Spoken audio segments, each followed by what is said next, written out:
erudite lecture, as my junior colleague told here, by Mr. Justice Sabayok, and the inauguration was at the hands of Mr. Retd, who was then the governor of Goa. This year, we have you, sir, to address us on a topic of relevance, which you chose as a topic of your dissertation. Guardians of the Republic, the judiciary's role in protecting civil liberties. That's your theme. Sir, the topic attains importance for two reasons. The first is that it brings to our recollection the fact that Justice H.R. Khanna always stood and perceived the independence of judiciary as no privilege conferred upon the judges, but a secret trust reposed by the people to deliver justice within the framework of the rule of law. And secondly, because of the recent happenings in the course of the students' agitation on the issue of NEET paper leak.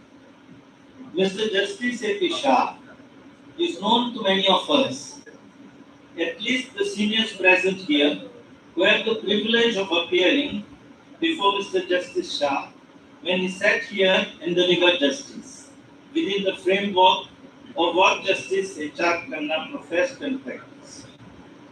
The intervention of the judiciary in safeguarding the liberties of a citizen is, as of today, the need of the hour. The Indian judiciary does not lack persons of courage and conviction. I may mention the recent judgment of Mr. Justice Jamdar of our High Court in the case of Sayyid Ahmad Abdul Wahid Chowdhury, where without fear and with blindfold eyes, his Lordship rendered a bold judgment upholding the right of dissent.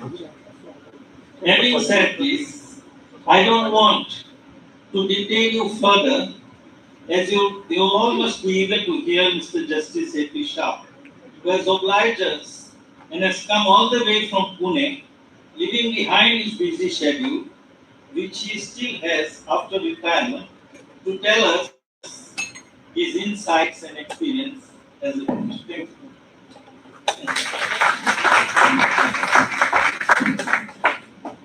I now request Advocate Caroline Colasso to introduce our distinguished speaker.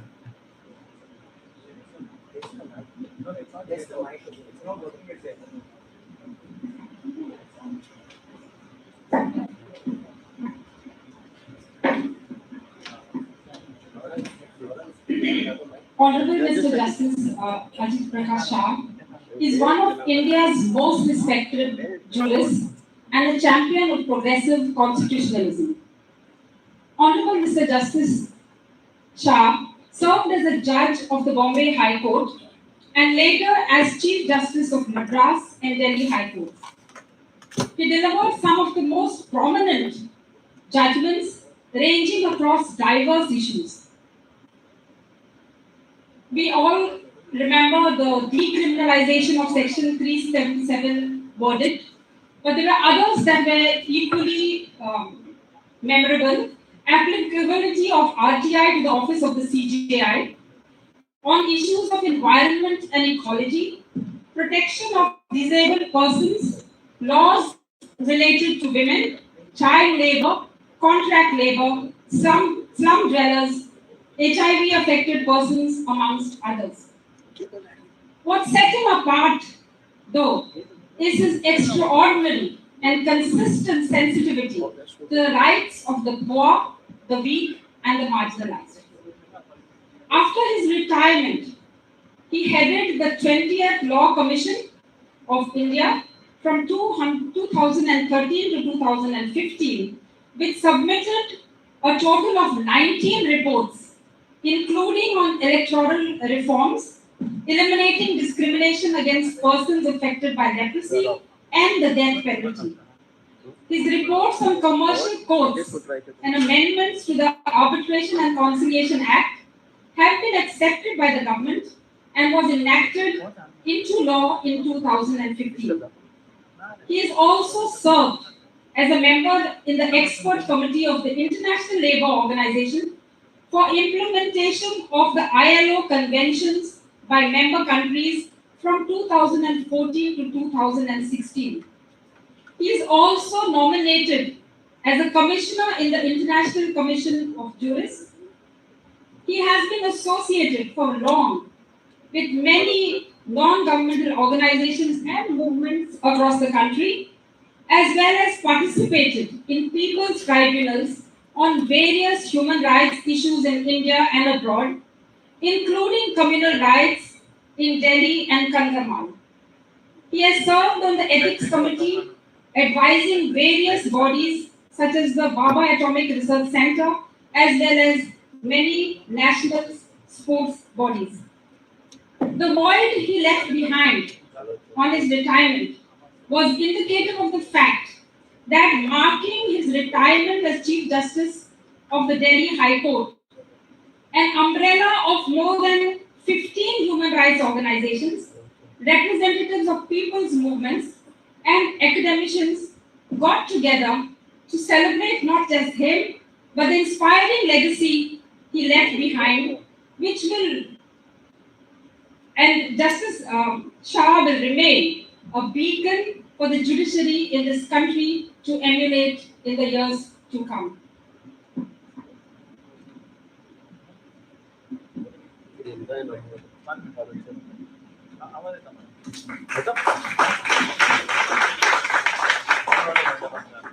Hello, sir.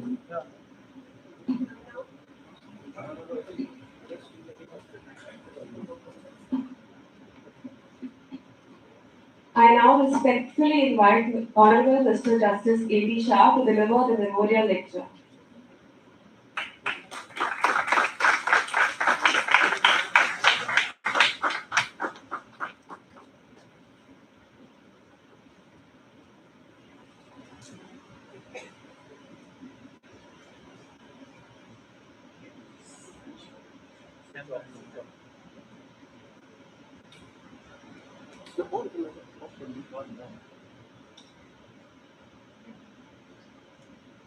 A very good evening to Mr. Coelho Pereira, President of the Goa High Court Bar Association, the office bearers of the association, distinguished members of the bar, the bench, and ladies and gentlemen.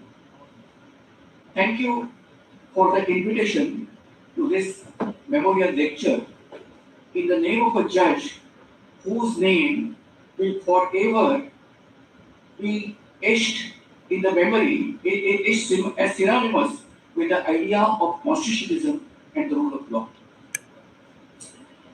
It is sheer coincidence that just around the time I received the invitation, I also picked up a copy of Justice H.R. Khanna's autobiography, Neither Roses Nor Thorns. The book basically contains his memoirs and is told in clear and simple language. What fascinated me was the many insights it contained about the ideas and values that shaped his judicial career. For me, Justice H.R. Khanna's legacy is a personal memory. I joined the legal profession in the early 1970s. I was a young, idealistic lawyer, but as soon as I joined, I walked into a profession in grave turmoil. Many things were happening just around that time. The judgment in Keshavananda Bharati had just been delivered, and in response, the executive struck back. This was when the Supreme Court saw the first unprecedented supersession of 3 senior judges. Justices Shelett, Grover, and Hegde were overlooked, and instead, the Indira Gandhi government appointed Justice A.N. Ray as the Chief Justice of India, primarily because he was one of the dissenters to this judgment and sided with the government in the Privy process and the bank nationalization cases.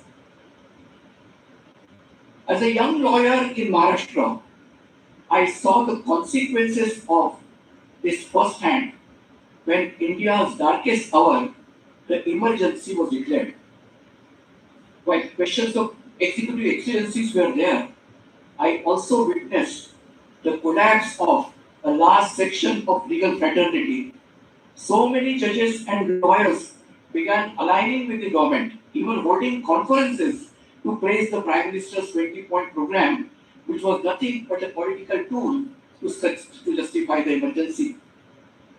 In this background, the figure of Justice H.R. Khanna arose as a beacon of hope.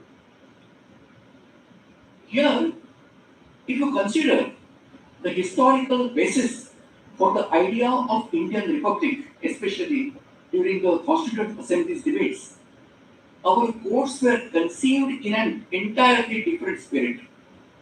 Prime Minister Nehru, to the immense credit of the executive of the day, remained deeply respectful of the independence of judiciary. Nehru consistently maintained that India deserved first-rate judges, not subservient courts. He was consistently committed to the process of nation building and understood courts must be empowered to stand up against anyone, even the state.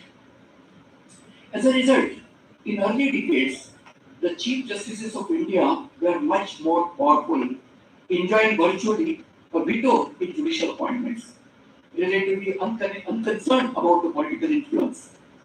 As Justice Patanjali Shastri memorably phrased it, the judiciary was the sentinel on the key wheel, the watchful guardian of the republic, active, vigilant, and independent. By the mid-1970s, by the time I joined practice, those founding ideals were being tested to breaking point. In midst of all this, Justice Khanna redefined the idea of the guardian and became, unwittingly perhaps, the yardstick for judicial courage. In his memoirs writing about the role of the judiciary, he wrote, "The important thing is that the courts must enjoy the respect of all those who enter the precincts and inspire confidence amongst them that justice here is administered with an even hand in any legal combat between the rich and the poor, between the mighty and the weak, between the state and the citizen, and without favor and fear. Law, it has been said, knows of no finer hour than when it cuts through formal concepts and necessary emotions to protect unpopular citizens against discrimination and persecution. Indeed, this is the standard he set and lived by." Well, there are many aspects to this. I want to briefly touch upon 3 occasions where Justice Khanna's strength of character comes across in his jurisprudence and his understanding of civil liberties and constitutional democracy. The first was the Keshavananda Bharati decision. We all know and often talk about the basic structure doctrine as a huge milestone for India. But there is a backroom story that is sometimes forgotten. In 1973, the 13-judge bench was divided right down the middle. 6 judges expressed a view that there were no limitations on Parliament's power to amend the Constitution, including the power to amend the fundamental rights, while 6 others believed that fundamental rights could not be amended. In the middle was Justice Khanna. He was the one who said that Parliament could not alter the basic structure or framework of the Constitution. This proposition was included in 6 propositions listing out the view of the majority, which was signed by 9 out of 13 judges.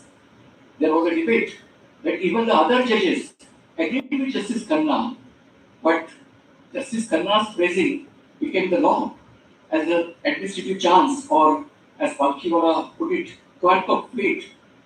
And this has become the law of the land just by the way the decision has been physically signed by 9 judges. Regardless of the administrative issue, the majority position has now become final. It is arguably our good fortune that this is so, for it has led to wave of interpretations becoming a shield against attempts to alter basic structure such as judicial review, secularism, and fundamental rights. Chief Justice Chandrachud more recently even called the basic structure the North Star for India. The second case I wanted to mention, and this is rather important, was St. Xavier's College case. Here, Justice Khanna, in his concurring opinion, mounted a defense of minority educational institutions. He understood that secularism and minority rights were necessary prerequisites for a democracy, and civil liberties are meaningless if they do not protect minorities.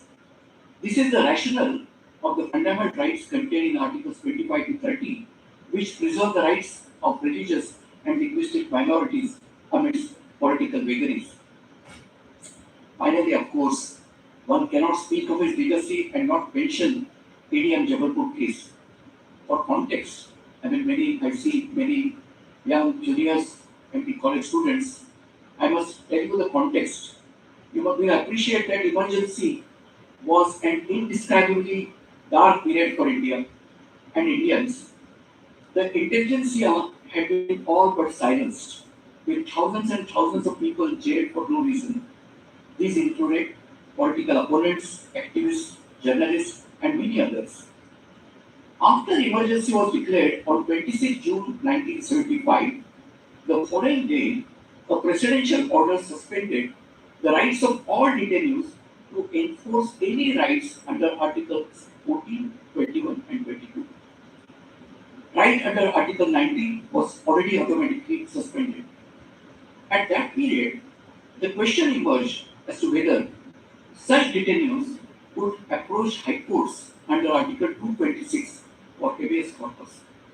9 high courts, including Allahabad, Bombay, Delhi, Karnataka, Madhya Pradesh, Punjab, and Rajasthan, agreed that court could examine the orders of detention.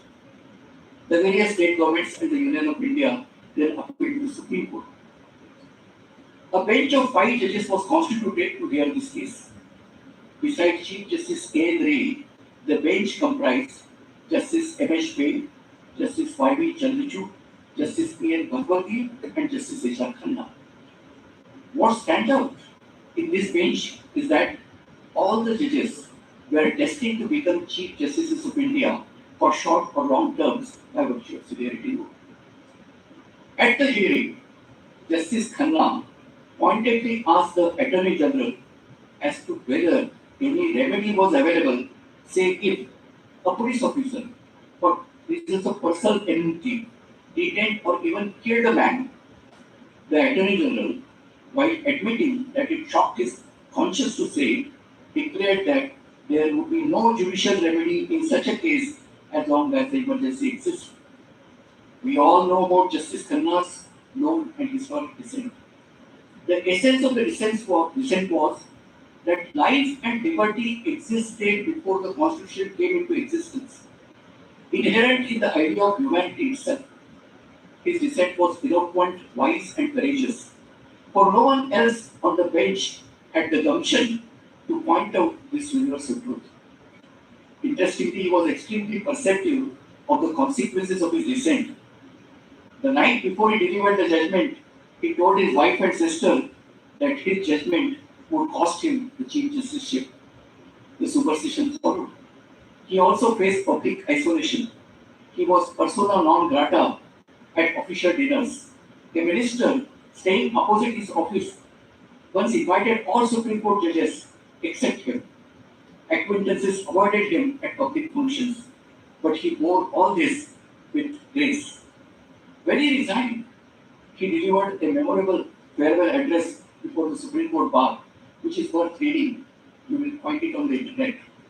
What stands out for me is his reference to the symbiotic relationship of the bench and the bar. He pointed out that the independence of the judiciary does not exist in a vacuum. And the bar, in fact, is the judge of judges. He said, judges shine with reflected glory, and their reputation stands on the brilliance and fearlessness of the lawyers who argue before them. It follows that if the bar itself becomes self-sovereign or quiet, the bench will also be affected. A courageous and independent judiciary therefore requires a fearless and vigilant bar. This, ladies and gentlemen, brings me to my topic, which is the role of guardians in protecting civil liberties today. To understand this, we need to recognize the scale of current situation and consider how civil liberties are being systematically dismantled across every corner of the country. In Delhi, political dissenters remain trapped in years of pre-trial custody under the UAPA. In Delhi, while independent newsrooms face financial paralysis through coordinated PMLA or tax rates, nationwide, journalists face anti-terror cases for reporting on state action. In Jammu and Kashmir and Manipur, prolonged internet blockouts cut off the whole population. In Bengal, mass voter list deletions have stripped people of their identity. Most worrying is the shrinking space for dissent on university campuses, where questioning authority is conflicted with disloyalty, where any critic of the state policy is automatically branded as anti-national, and where protests against unfair administrations or examination irregularities are met with violent lathi charges, FIRs, preventive detentions, and threats of suspension. In some cases, anti-terror laws like the UAPA are unleashed, with students dissenters caught in the wave of fabricated conspiracy theories and threats to national security. One cannot predict when the genuine questioning spirit of a youth may be interpreted as sedition or treason. With all this in mind, how does today's judiciary measure up? Is the guardian on this or the sentinel on vigil, or has fallen into a sort of compliance the kind we saw in 1970s? I must point out that civil liberties is a vast landscape, and there is no way I can do justice to all the freedoms granted to us. Instead, as a concerned citizen and as a member of the legal community, I wish to examine only four pillars: citizenship, personal liberty, free speech, and secularism. In my opinion, those four are the fundamental pillars. Citizenship defines who has the right to have rights. Personal liberty protects the individual from arbitrary state power. Free speech gives voice, and secularism ensures that every individual, regardless of faith, stands before the state as an equal. If these four track, Indian constitutionalism itself becomes a keystone. Citizenship is sometimes called the mother of all rights because it represents the very right to have rights. If you strip a person of their status as a citizen, all other fundamental guarantees, whether they are free speech, personal liberty, or equality, instantly vanish. Without citizenship, it is fair to say that a person effectively becomes invisible to the state. All the more reason why it is of utmost importance to protect it. In India today, there is a worry that this mother of all rights is being structurally attacked. Many routes are being used for this, whether it is the Citizenship Amendment Act, that is CAA, the National Register of Citizens, that is NRC, and the exercise of the Special Intensive Revision of Electoral Rolls, that is SIR. When there were agitations and protests against the CAA, the Supreme Court said that it would take up the matters after this protest ended. Therefore, Chief Justice Sharan Bombay told the lawyers that unless the protest ended, the Supreme Court will not take up the matter. Protest ended long back. 7 years have passed since CAA, but the Supreme Court has still not decided the matter. Legal scholars have termed this as judicial evasion on the actual constitutional questions, of which many examples can be given. Take the CAA first. Passed in 2019, it fast-tracked citizenship for non-Muslim migrants from neighboring countries, but faced constitutional challenges on the grounds that it violates the secular fabric of the Constitution and Article 14. However, the Supreme Court has repeatedly adjourned the matter, refusing to stay the implementation of the Act or the rules. Consider the next NRC, or the National Register of Citizens. Its rollout in Assam, I hope that many of you must have read about it, was supervised by the Supreme Court itself. The final updated NRC published in 2019 for Assam resulted in the exclusion of 1.9 million people. Ultimately, though the state government has said that it will not recognize this NRC, or the Comptroller Auditor General also said that it will not be recognized by them. Why? Because there were not many Muslims who were included in this exclusion. But unfortunately, there are some basic issues with the conduct of the process. Normally, there would be appeals and petitions filed against this process. But the Supreme Court, if the Supreme Court itself supervises the process, where does an appeal lie? This prompted many scholars to call the Supreme Court an executive court. Dr. Bhatia wrote a beautiful piece on the rise of the executive court. This is what he described the Indian Supreme Court. In fact, no clear framework is provided for the excluded ones, 1.9 million people. They were asked to approach foreigners' tribunal. But these also had access in due process. Recently, the Supreme Court set aside a batch of 27 Gujarat High Court orders that had mechanically upheld declarations of individuals as foreigners, demanding them back to the tribunals. The Supreme Court observed that questions about citizenship and foreigner status must follow a fair, lawful, and reasonable process. But what is this process? There is no clarity. In the third piece of the citizenship puzzle, we have the Spatial Intensive Revision, or SIR process, about which you must be reading during the elections in West Bengal. The SIR issue began with the Bihar elections in 2025, when petitions were filed before the Supreme Court alleging mass exclusions and screening for citizenship. The court judgment came only 1 year after. Meanwhile, the SIR has continued to expand to multiple states, notably West Bengal, where the Election Commission deployed a unique policy of detect and delete. It's a new theory invented by the Election Commission, which said that they will detect some flaw in that name of that particular individual in the voter's list and it will be deleted. And it's a very questionable criteria. The results were extremely arbitrary and practically resulted in indiscriminately mass deletions of voters from electoral rolls. The court, instead of pausing the SIR exercise, merely asked the ECI to be fair and flexible with verification. Now, what happens thereafter? When matters got really unmanageable and appeals against deletions grow out of hand, following orders to this effect from the court, 19 appellate tribunals staffed by serving and retired judicial officers were created in West Bengal to hear appeals under the SIR. In effect, millions of citizens, almost 12% of the state's population, were asked to approach these ad hoc arrangements just before the elections, just maybe a couple of weeks before the election. Recently, it was submitted in the Supreme Court by the officer appointed by the court that only 38,000 appeals have been disposed of 34 lakhs cases filed in the West Bengal.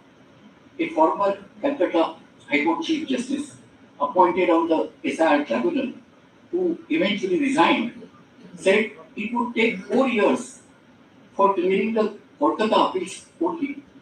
This was after he had cleared 1,717 appeals, 77 appeals in 22 days.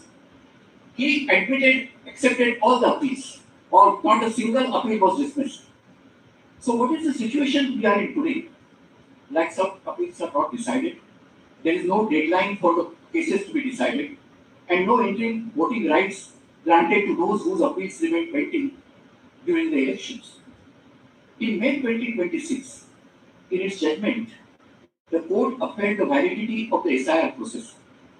The court also said that the Election Commission was empowered to inquire into citizenship for electoral purposes. But that this would not amount to a final determination of citizenship under the Citizenship Act. It added, now this is the important part, it added that cases pertaining to names of persons excluded on grounds of doubtful citizenship must be forwarded to the competent authority for final adjudication. But the next question emerges, who is the competent authority? What is the process or framework for its functioning? Amidst all this, the poor and undocumented have been seriously affected. Already state governments are now using SIR deletions to deprive people under the public distribution system and other welfare benefits.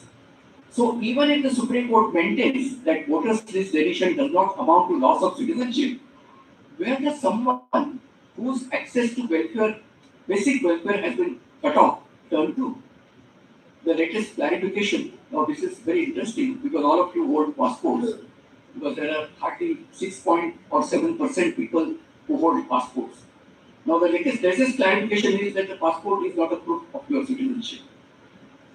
In practical terms, a valid passport is treated as proof of citizenship when entering India and also when entering another country. The issuing authority is the Passport Seva Program Division, which operates under the Ministry of External Affairs. Not the process of obtaining one involves considerable scrutiny, authentication, collaboration to see the list. A host of documents must be submitted and their veracity examined. Police verification must be conducted. After all this strict checking, if the state turns around and says that the passport is not proof of citizenship, what is it getting at? It doesn't trust its own verification purpose, that it does not believe in the authenticity of identify documents issued by itself. This is arguably, in my opinion, nothing short of an assault on the very concept of citizenship. All of this raises a host of questions. For example, crores of Indians do not have the kind of documentary evidence that is being asked for under the SIR today. Is shifting the burden of proof on voters already on the rolls of to re-establish their eligibility unfair for marginalized or migrant workers? Worse still, does renewal form an electoral roll automatically deprive someone from access to social welfare, subsidies and benefits? Also, where there is the administrative due process and corresponding accountability in this SIR process, with short compliance schedules. For example, when the Supreme Court created this tribunal, the West Bengal elections were only 2 weeks away. How can you ensure that the people are given adequate notice and fair opportunity to challenge deletions before election? What is meant by vague terms like logical discrepancy? That's a standard stand taken by the ECI that there is a logical discrepancy. How can this be consistently interpreted at all levels of reverse redressal? So who is going to decide what is logical discrepancy? Whether the appellate tribunal or decided over by judges? Now there will be difference of views. What is logical discrepancy? Given the real implications of the SIR on vast numbers of our population, should the Supreme Court have expedited its hearing on the matter and perhaps consider directing that the SIR exercise be postponed till there was greater clarity on procedure and definitions? Surely there was no great hurry to conduct the SIR. At the end of the day, I don't have the complete numbers, but I just give you a sample. What I got from the record. In Bihar alone, 65 lakh voters' names have been deleted. In the second phase, across 12 states and union territories, including West Bengal, Uttar Pradesh, and Tamil Nadu, over 10.2 of the electoral list was deleted. 10.2%, I'm sorry. The third phase is ongoing in 16 states and 3 union territories, with reports that 6.4% voters' names have been deleted in draft lists for 5 of them. All these people whose names have been deleted or at the risk of deletion have nowhere to go right now. There is no remedy. There is no tribunal or the court where they can go. As fellow citizens, Now, as human beings, we should be really worried on this aspect. Following close on the heels of citizenship is personal liberty. All freedom rights are centered around this, with an important principle in criminal law supporting it. Bail is the rule, jail is the exception. Today, that rule has been completely inverted through special laws like Unlawful Activities Prevention Act and the Prevention of Money Laundering Act. The state has created statutory bars against bail, effectively ensuring that incarceration itself is the punishment. One of the most publicized detention has been that of Umar Khalid. He has been under trial for 7 years. While some of worst kind of offenders, including violent murderers, are granted bail or revisions with remarkable skill. There is one bad man in North India who is given life sentence and is out of jail at every election or every important event, and is given a remission. So everybody is granted bail, but political dissenters like Khalid languish behind bars. Worryingly, court did not take this matter expeditiously, either adjourning adjourning the matter or judges recusing themselves or dropping the case from the causes. Fortunately, there are some glimpses of hope. A bench of Justice Nagaratna and Justice Goyan recently reaffirmed that the judiciary's core duty is to protect personal liberty, and that bail is indeed the rule and jail is exception, even under the UAPA. They also expressed reservations about the verdict of another bench denying bail to Khalid and Sergeant Imam, observing that it appeared to dilute the binding precedent laid down by a larger bench in the case of Union of India versus K. Najib. Here I am also reminded of a comment made by Justice Ujjwal Goyan. He recently spoke in Pune University, and he said that some judges today seem to be more executive minded than the executive itself. While there are definitely some independent minded judges all over India, we should be worried that this number is shrinking by the day. Justice Bombay, retired, is another judge who has consistently demanded strict procedural safeguards in wide body of his bail jurisprudence. In landmark PMLA judgments like Tarsem Lal, Justice Oak held that once a special court has taken cognizance of a case, investigative agencies like the Enforcement Directorate cannot simply arrest a person unless authorized by the court.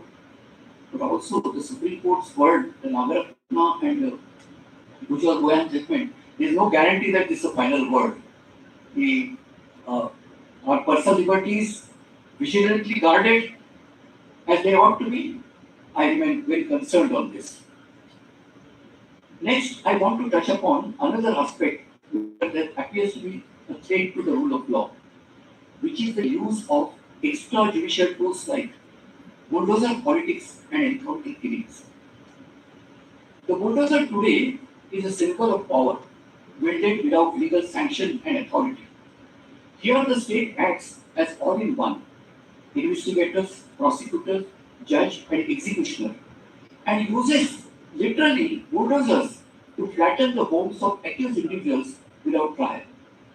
Beyond the demolition itself, the lives of entire families and communities are destroyed. Just imagine. I mean, I'm sure that this could not, God forbid, it should not happen to any one of us. A demolition of your house is a destruction of the entire family, entire community.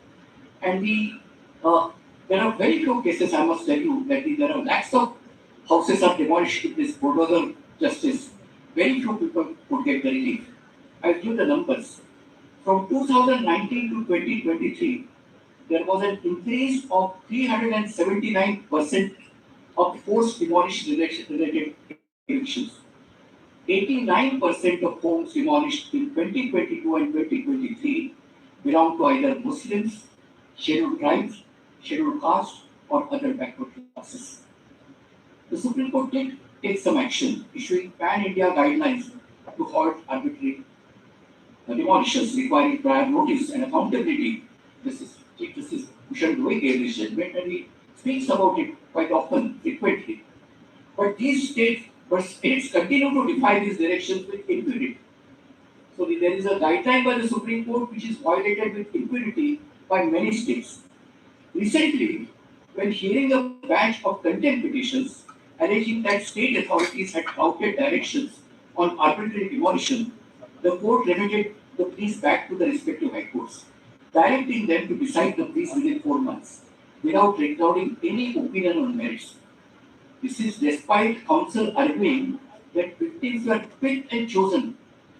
This begs the question, what is the real value of a guideline judgment if the court that issued it is itself declines to enforce it? High courts we have seen keep matters pending, and in the meanwhile, bulldozer victims have lost their homes and their place of shelter. Who will give them the relief they needed? Another concern is the practice of encounter killings.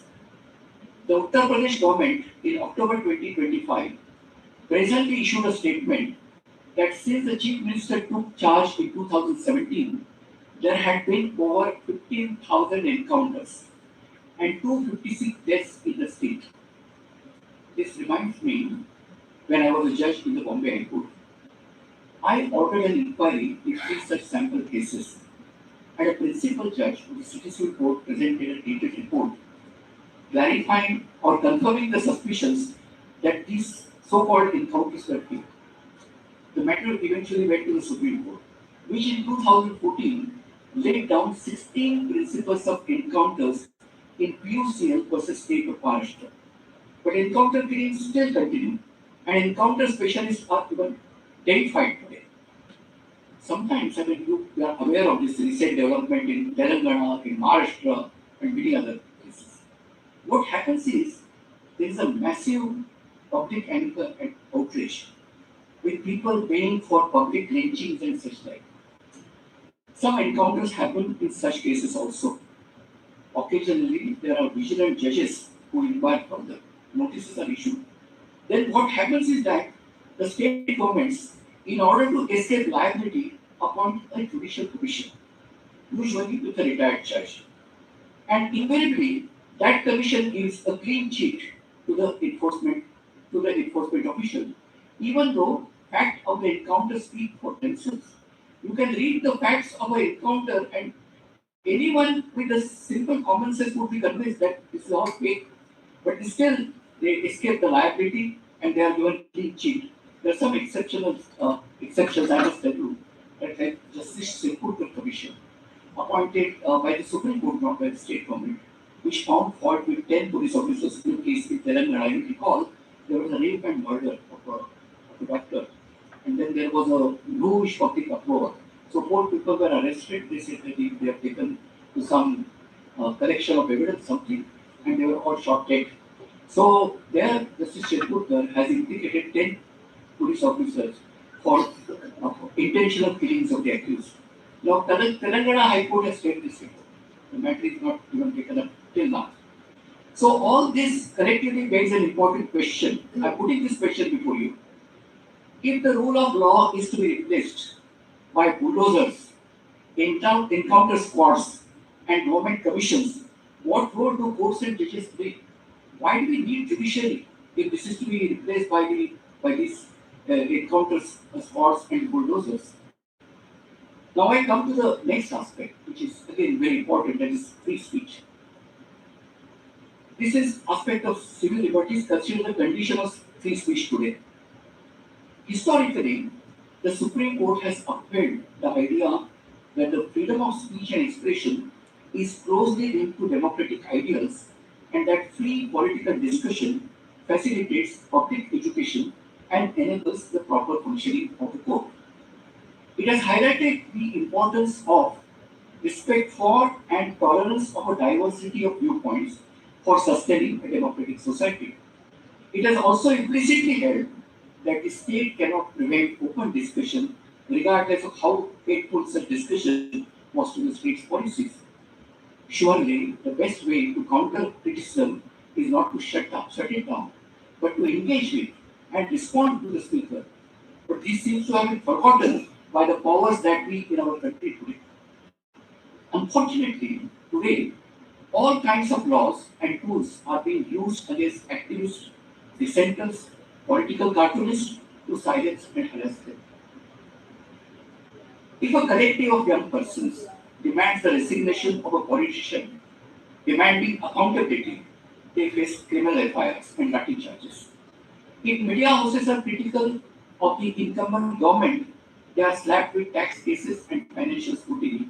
Even if years later, after intense harassment, there are finally granted reliefs. There are many news houses which are now cleared. They said that the allegations were completely baseless and they were harassed for years together. Elsewhere, someone mishears a stand-up comedy. It's becoming very common. Someone takes offense, and the next thing you know that the comedian is in jail. Even if you are the organizer of the event that hosts such a comedian, you are thrown in jail. It can be weeks, if not months, by the time you actually get out.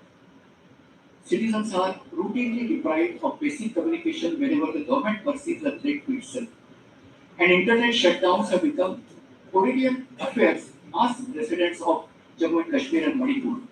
We have the world's highest record.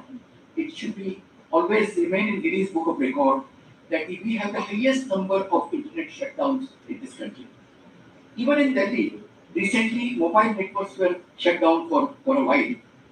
Recall also the state's attempt to appoint the executive-led fact-check units under the information technology tools, effectively to censor online criticism, although this was later shut down. If you think these are isolated instances, some numbers might make you think again. According to the activist group Free Speech Collective, they have made a survey. In 2025 alone, 14,875 instances of free speech violations were recorded through the year, including 9 killings of 8 journalists and 1 social media influencer. 117 arrests, including 8 journalists and 11,385 instances of censorship, and 208 cases of mass censorship and criminal complaints lodged against multiple persons. Journalists are particular targets, particularly those who report on local corruption, illegal mafia, illegal mining, liquor mafias, and administrative criminals. Today, counter-terror laws are being used to suppress the media. There are too many such stories, and I'm sure that by the time you continue to read in the newspapers, you will get simply numb to it. People will stop feeling for it when you can see all over that there is a complete suppression of the free speech. Collectively, all of these point to a strategy and a deliberate push towards state monopolized discourse. There is a chilling effect across free speech today, and unfortunately, courts are also reluctant to hear these expeditions. Logically, the court should act as the protector. Instead, we have instances like the NCERT controversy. You must have all read about this controversy, where there was a chapter in the book about about the issues before the judiciary, and the book mentions that the pendency and corruption in the judiciary are challenges to deal with. As I recall, many former Chief Justices of India have spoken about corruption in the judiciary. Unusually, the court banned the book and sought to blacklist the authors from future academic work with the state. Just blacklisted them, all of them. This order was later recalled. But what is the message? That the judicial power, what the message you are setting to the intellectuals? It would be seen it is becoming positively costly and risky for ordinary citizens, academicians, journalists, and commentators to exercise their basic fundamental rights. It is very encouraging to see some judges like just now there was a mention of Justice Zamdar. I'm very glad that he spoke about it. He said that the peaceful protesting, agitating, or raising slogans against the government cannot be grounds to fight criminal cases against them. But opinions and voices like these from the judiciary need to be louder, much louder, in order to be heard by those who need to hear it first. Then I come finally to the secularism and minority rights. Constitutional commitments to secularism are also being impacted. Here I recall Justice Khanna's words again. He wrote that secularism contains no mysticism. It is clear, practical framework where the state eliminates religion from its affair to treat the devout, the agnostic, and the atheist with absolute equality.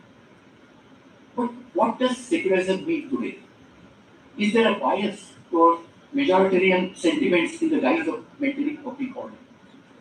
For example, take the big bang question. This is also relevant for Goa. Can state policy dictate dietary restrictions? Or are such restrictions a violation of personal liberty under Article 21? When majoritarian cultural preferences are codified into criminal law, what happens to the dietary choices, livelihoods, and cultural rights of minorities and marginalized communities? Some glimmer of hope is there, with the Supreme Court recently staying the Madras High Court order that imposed a blanket ban on cow slaughter across Tamil Nadu, but the structural questions still remain to be ironed out.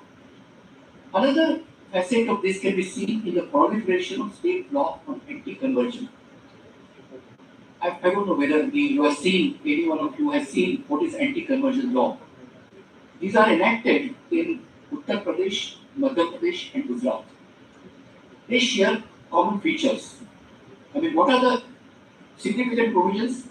First, they criminalize interfaith marriages, reversing the burden of proof in cases of conversion, requiring couples to seek advance state permission to change their faith.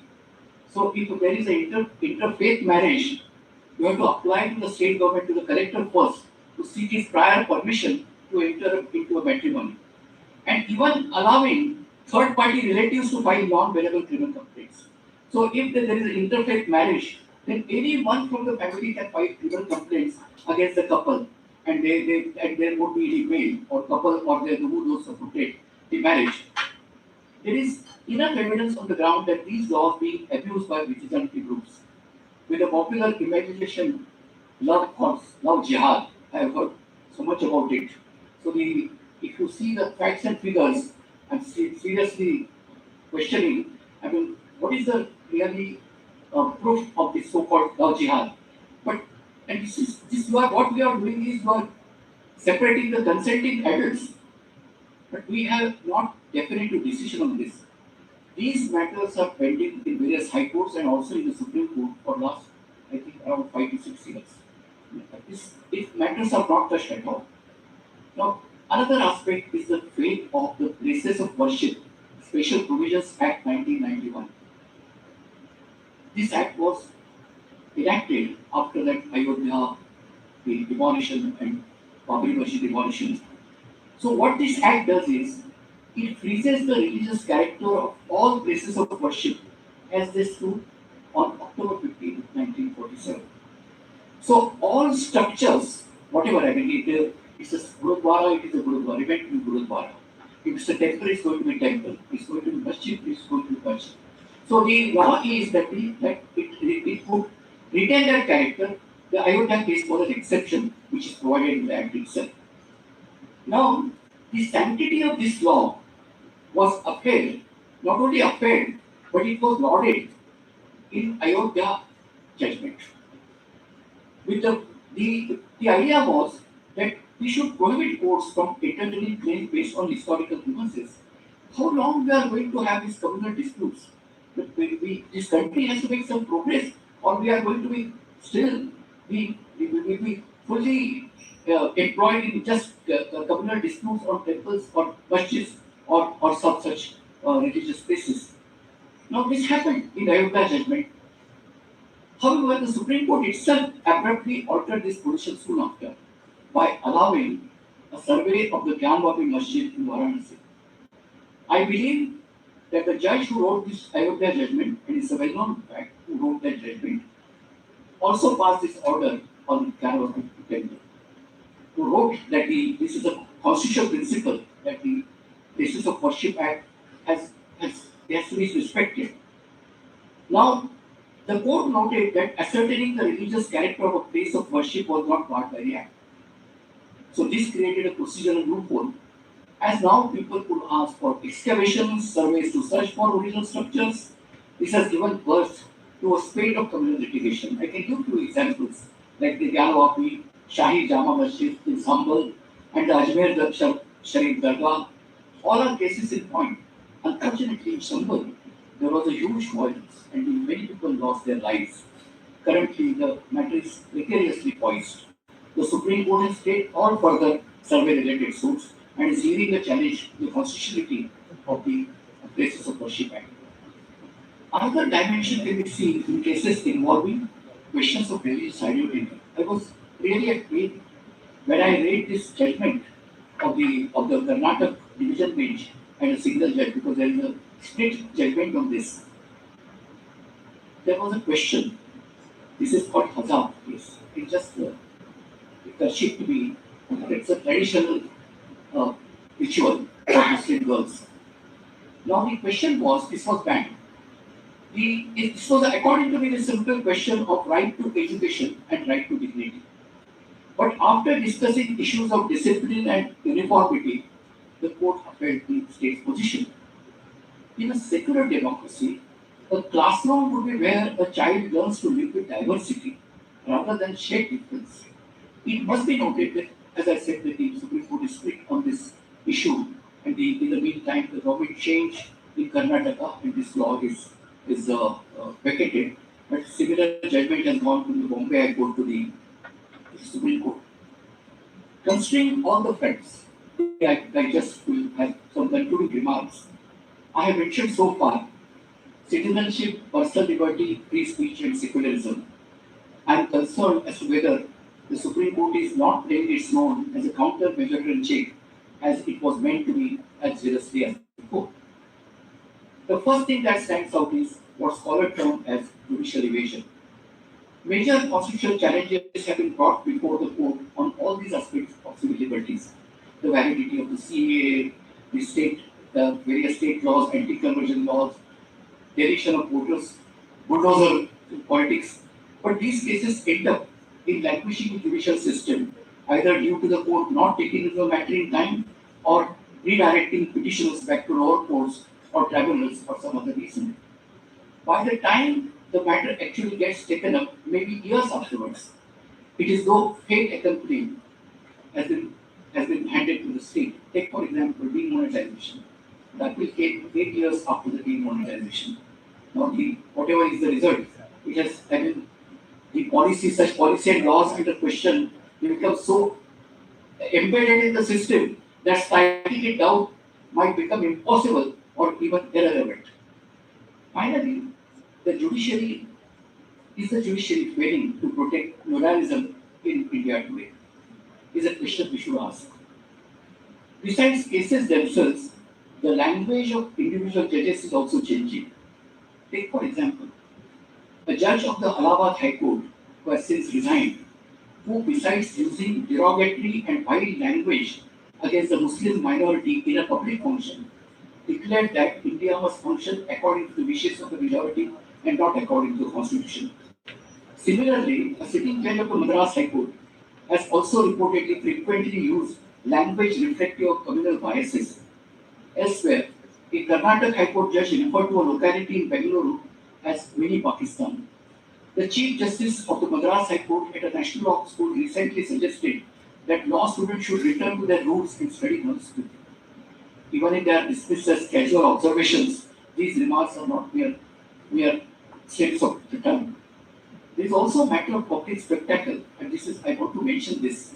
There was a lot of debate, and I want to make this point here.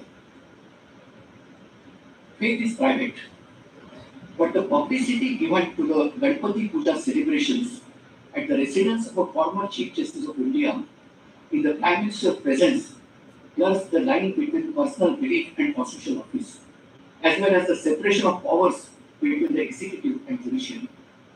Justice must not only be done, it must be seen to be done by a neutral arbiter. Surely the sight of the judiciary using the symbols and language of the majority creates a crisis of confidence. In conclusion, I cannot help but bring up the recent wave of student education across the country. This agitation goes far beyond grievances over specific examinations like NEET. They are symbolic of a resurgence of democratic energy. For years, many believed that dissent was fading, civil society was exhausted, political opposition was ineffective, and the space for criticism had been closed permanently.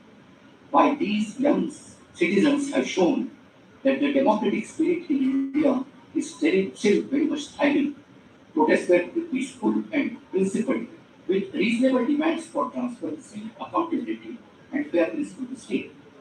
In a democracy, they are given. I remember when I was in school, and we were rather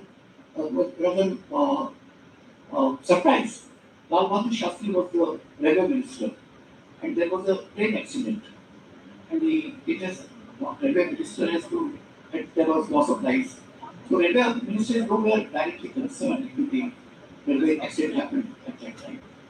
Lal Bahadur Shastri straight away after the news was published in the newspapers.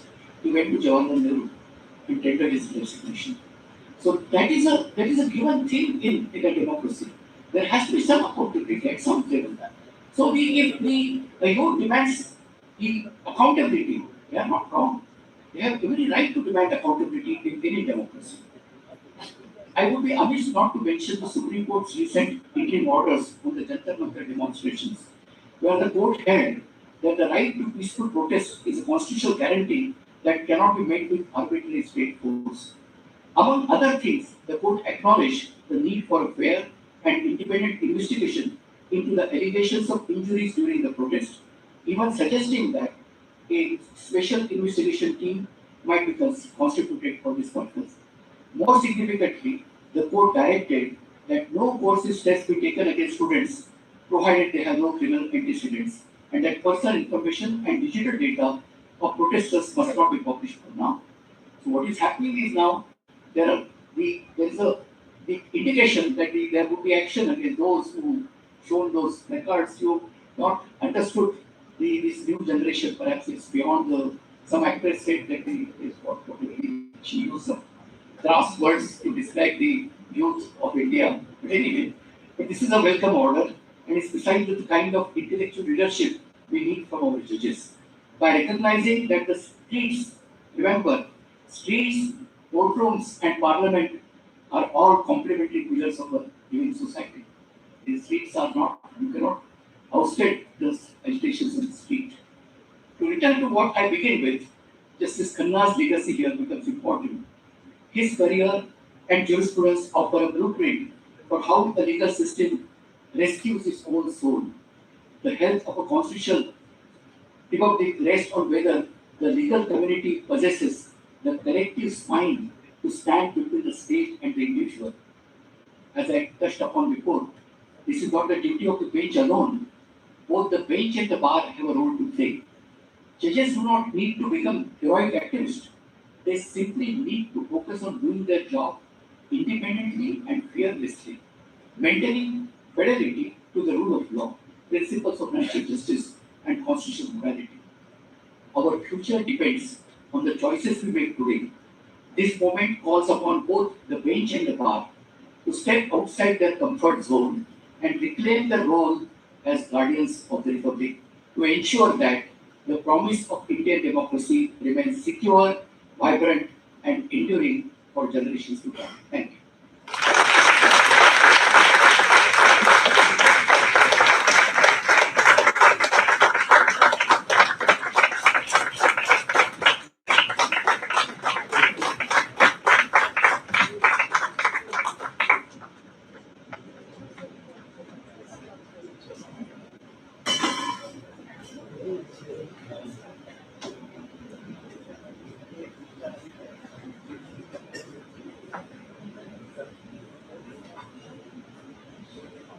Thank you, Justice Shah, for the address.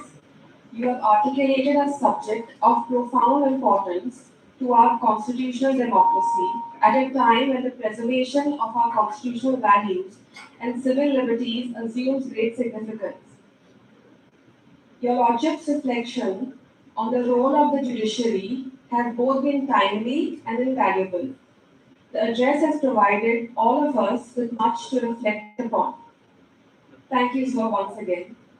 As a token of our gratitude and appreciation for your Lordship's gracious presence and invaluable contribution to this lecture series, I request the President of the Goa High Court Bar Association to kindly felicitate Honorable Mr. Justice A.P. Shah with a memento.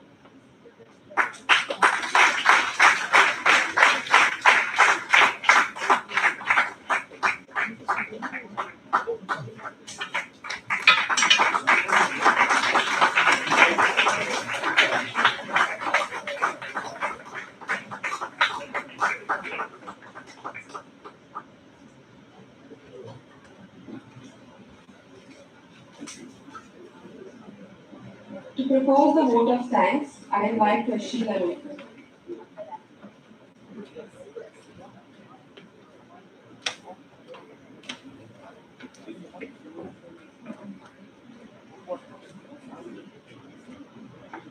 Respected Keynote Speaker, Honorable Mr. Justice A.P. Shah, former Chief Justice of the Delhi High Court, Mrs. Swati Shah, Honorable Justice Valmiki Menezes, Honorable Dr. Justice Neela Bukle, Honorable Justice Sri Amit Jamsandekar, and Honorable Justice Mr. Hiten Vinegaonkar, Honorable Justice of the Bombay High Court.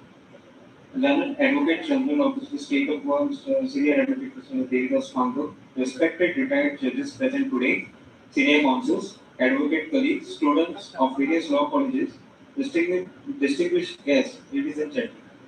On behalf of the Goa High Court Bar Association, it is my profound privilege to propose the vote of thanks on this occasion of the second edition of the annual lecture series in the memory of late Mr. Justice H.R. Khanna.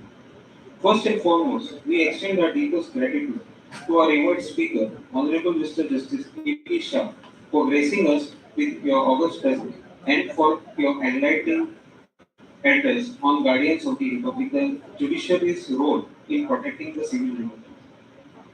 Your thought-provoking insights have truly honored the legal legacy of Justice H.R. Khanna and reminded us of the judiciary's vital role in safeguarding the democratic values. We are equally honored by the presence of Honorable Justice Sri Valmiki Menezes, Honorable Dr. Justice Srimati Neela Bukle, Honorable Justice Sri Amit Jamsandekar, and Honorable Justice Hiten Vinegaonkar.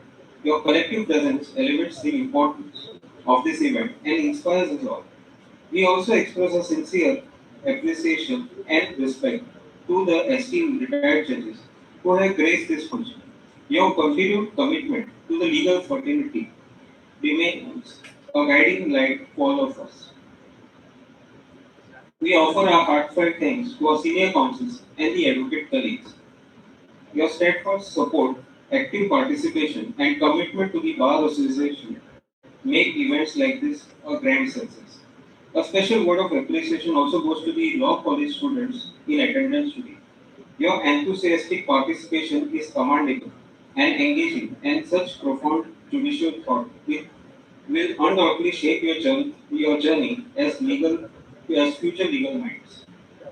I must also thank our President, Senior Counsel Mr. Goel Pereira for his guidance and leadership, and our Secretary, Advocate Shivan Desai, and the entire managing committee of the High Court Bar Association for their tireless effort in organizing this lecture series. A special thank I also extend special thanks to the learned registrar admin, registrar judicial, and deputy registrar, and the protocol officer of this honorable court for helping us in this function. Finally, our heartfelt gratitude goes to all the members, dignitaries, and guests who took time out of their schedule to participate in today's event. Thank you once again, and have a wonderful evening.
Yeah, shit. That's a tension.